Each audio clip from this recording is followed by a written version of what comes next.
Nous devons veiller à garder notre oreille sensible pour entendre et discerner la voix du Seigneur. Car il dit, voici, je me tiens à la porte et je frappe. Si quelqu'un entend ma voix et ouvre la porte, j'entrerai chez lui, je souperai avec lui et lui avec moi. Apocalypse 3, 20. Si quelqu'un entend ma voix, disons donc par la foi. Oh Seigneur, je veux entendre ta voix, parle-moi. Cette exhortation que celui qui a des oreilles à entendre se trouve 7 fois répétée dans les chapitres 2 et 3 d'Apocalypse. Gardez votre oreille sensible. Par un péché quel qu'il soit, nous pouvons devenir sourds spirituellement. C'est ainsi que le sacrificateur Élie du temps de Samuel devint sourd spirituellement. Dieu appelait Samuel, Samuel. Mais Élie ne pouvait entendre cet appel. Car au cours des années, il devint spirituellement sourd. Nous avons un Dieu vivant, il parle. Mais il nous faut garder notre oreille sensible, ceci nécessite la foi. Matin après matin, nous devons dire au Seigneur, oh Seigneur, parle-moi jour après jour. Donne-moi un message pour les personnes vers lesquelles tu m'envoies. Le prophète Ésaïe dit au chapitre 50, verset 4, le Seigneur, l'Éternel m'a donné une langue exercée pour que je sache soutenir par la parole celui qui est abattu. Il éveille chaque matin, il éveille mon oreille pour que j'écoute comme écoute des disciples. Le même prophète dit encore au chapitre 30, verset 21, tes oreilles entendront derrière toi la voix qui dira, voici le chemin, marchez-y.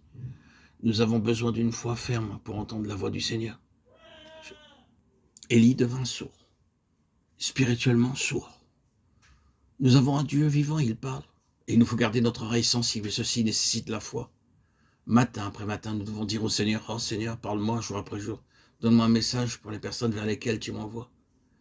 Le prophète Ésaïe dit au chapitre 50, verset 4, le Seigneur l'Éternel m'a donné une langue exercée pour que je sache soutenir par la parole celui qui est abattu.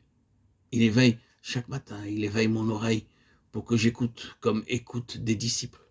Le même prophète dit encore au chapitre 30, verset 21, tes oreilles entendront derrière toi la voix qui dira, voici le chemin, marchez-y. Nous avons besoin d'une foi ferme pour entendre la voix du Seigneur. Chaque matin, nous devons lui demander, Seigneur, parle-moi, enseigne-moi le chemin, la marche à suivre, soit à la maison, dans mon travail, dans toutes mes activités. Mais pour cela, nous avons besoin de foi, besoin de patience, d'obéissance. Ce que Dieu nous dit, nous devons y obéir. Ce que Dieu réclame, nous devons le lui donner. Quand il veut que nous allions, nous devons aller.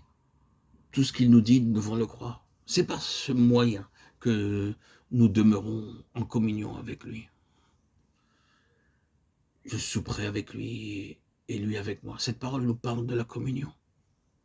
Le Seigneur désire s'approcher de nous, il veut rentrer chez nous, afin de partager avec nous ses propres pensées, ses propres fardeaux.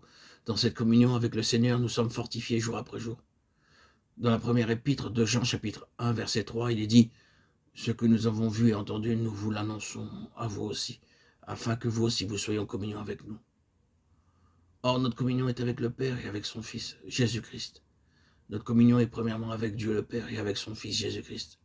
Cela signifie que nous pouvons partager cette nourriture céleste avec notre Seigneur Jésus-Christ. Par exemple, nous nous disons par la foi, Seigneur Jésus, donne-moi tes directives, ton plan céleste pour toute la journée. C'est ainsi que nous sommes nourris et fortifiés jour après jour. Par ce dialogue, par cette communion que nous avons avec lui, c'est ainsi que nous sommes introduits dans le plan céleste.